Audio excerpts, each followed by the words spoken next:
What's up YouTube? Handlebar Mike here with another pipe video. I just wanted to flip the camera on real quick and share this experience with you guys. I actually got a box today from pipesandscars.com. I'm not doing a yabo for my my second YouTube pipe community video. I didn't have the patience for it anyway. It came in and I just took a knife and ripped it open and was real excited about what was in it. It's a bunch of different blends I haven't tried before that I grabbed some, and I also bought some of these little clay pipes that they're selling on pipesandscars.com. I like clay pipes. I've had quite a few of them over the years. I have, if you go to my Instagram, handlebar _ Mike, you'll actually see I have one with a little brewer pipe, which I love. It's a barrel, looks like a little beer barrel, a little brewer guy standing next to it. That's a clay pipe. These are stupid inexpensive. You know, this little guy, I think it was $9.99, something like that. It's old German clay pipes they have. It's the company or the brand that they're selling on Pipes and Cigar.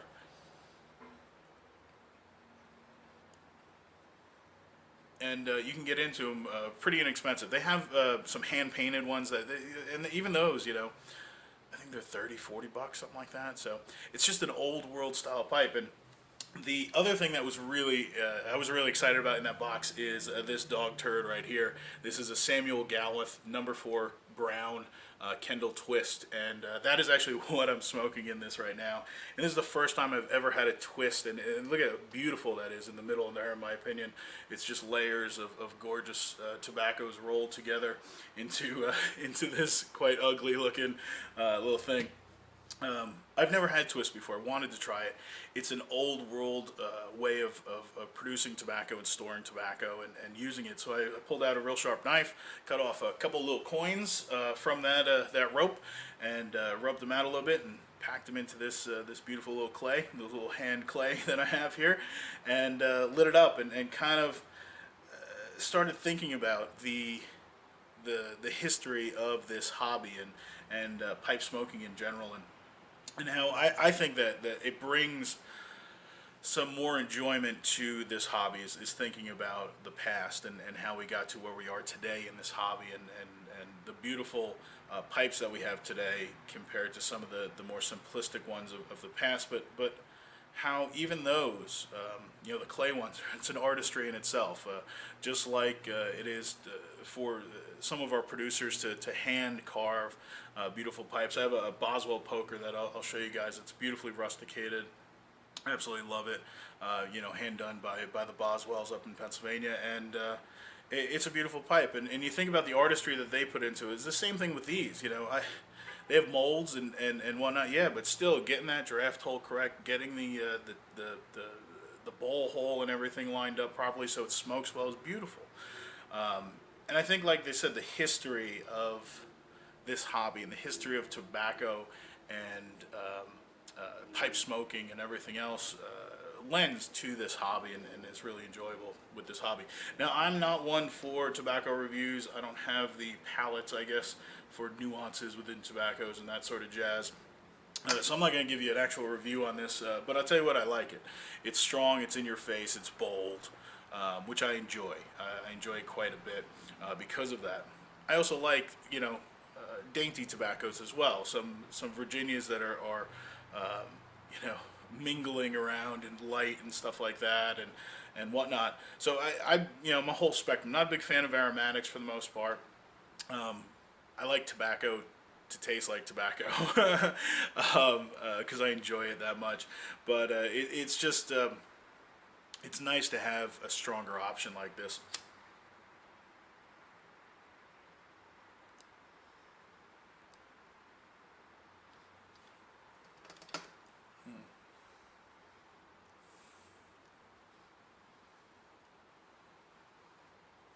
Get that nice retrohale is what they call it, I guess, through the nostrils. When I first started getting into pipes and stuff back in the late '99, early 2000s, something like that, there wasn't much as far as YouTube goes or anything like that. So I was on forums, and I really started with cigars. I was really into cigars first, and a lot of the cigar forums, they called it snorking.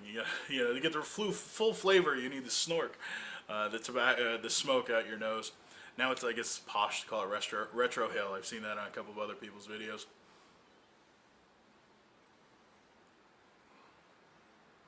But the retrohale on this is strong. It's bold. It's big. It has a burning characteristic, which I enjoy. I'm a snuff user as well. I enjoy snuff. Another old world way of enjoying tobacco, I guess you could say. So I like that little burn, that little tingle, little spiciness that it lends to it.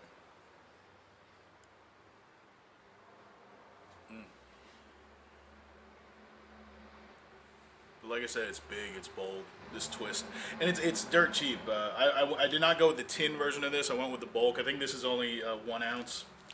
Is it 1 or 2? Hold on. Yeah, it's only 1 ounce, and it came in this little plastic bag here.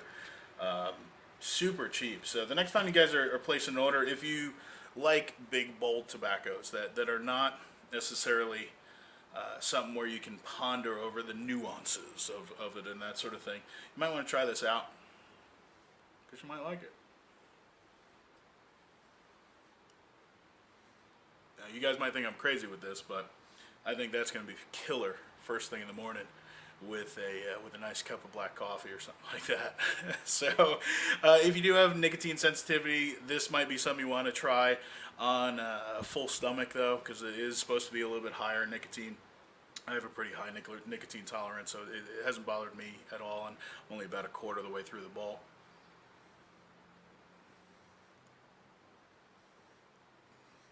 I tell you, this tobacco was springy, though. Like I said, cut a couple coins off, probably cut one too many. Did a little rub out on them, packed them in there.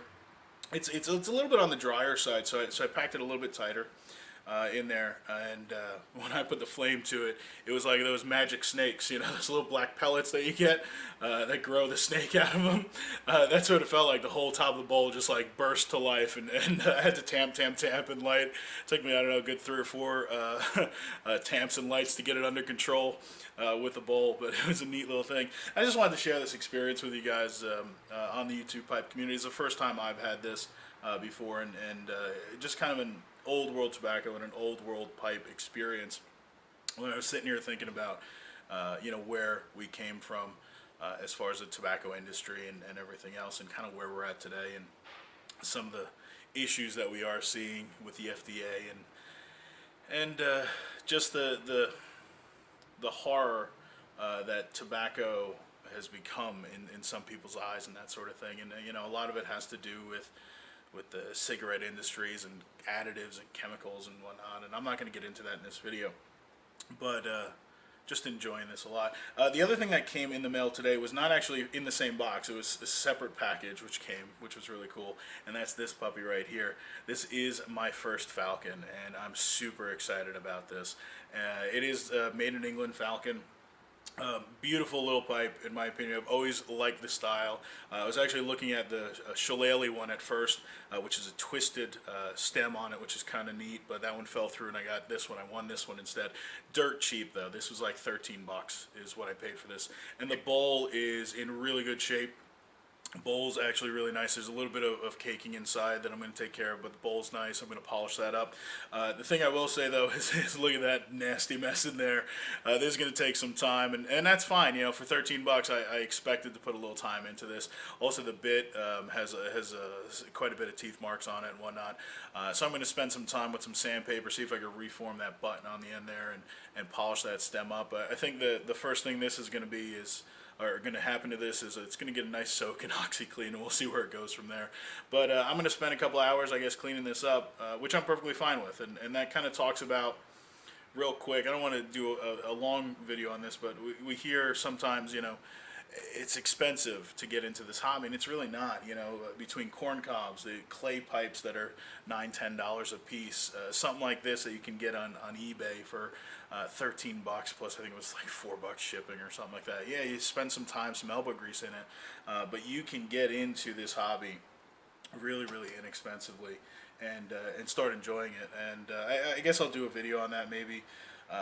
Because when I first started pipe smoking, like I said, there wasn't a YouTube community that I knew of, at least, or if there was, I don't even know if YouTube was around back then in '99, 2000. But there was forums, and I'd go on the forums, and almost had an elitist type of feeling to this hobby that bugged me a little bit, And it's like, hey, I'd get on there and I'd talk about some K Woodies or some other lower end pipes and stuff, and got some attitude, and whatnot, and and I didn't care. It didn't bother me none, you know. But I think it's changed though a lot. I think this community, especially the YouTube community, has done an incredible job with breaking this elitist stigma of pipe smoking. You know, there's a lot of people in this community, and that's I think one of the reasons why I wanted to get involved with it is because it's so welcoming. It's so you know, multicultural, income, multi whatever. You know, there's people that will show off an incredible $600, $700, $800 maybe custom handmade pipe, and then there's people that have more blue collar type stuff or entry level stuff. And that's the thing is, again, we talk about history of the hobby. You know, look at old pictures of any time period. You know, you'll see people from all walks of life smoking pipes.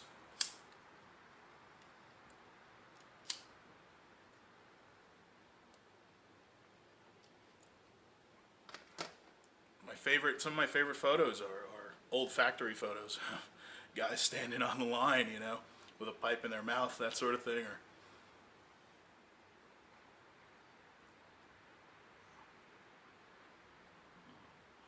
sitting out on lunch break with their little lunch pail and having a pipe and that sort of thing. So it's not an elitist hobby whatsoever. It should never be, because, like I said, it bridges the gap almost from aristocrat all the way down to you know, blue collar workers and people that work with their hands that are craftsmen that I respect unbelievably. This is a hobby for everybody.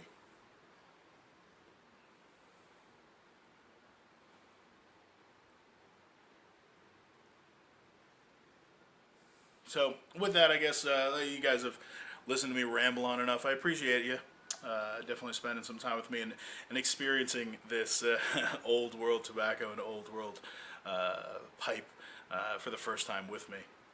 And with that, remember, get out there, pack a bowl, burn it down, enjoy it, have a good time, have a great rest of the day. Thanks, everybody, and I'll see you next time.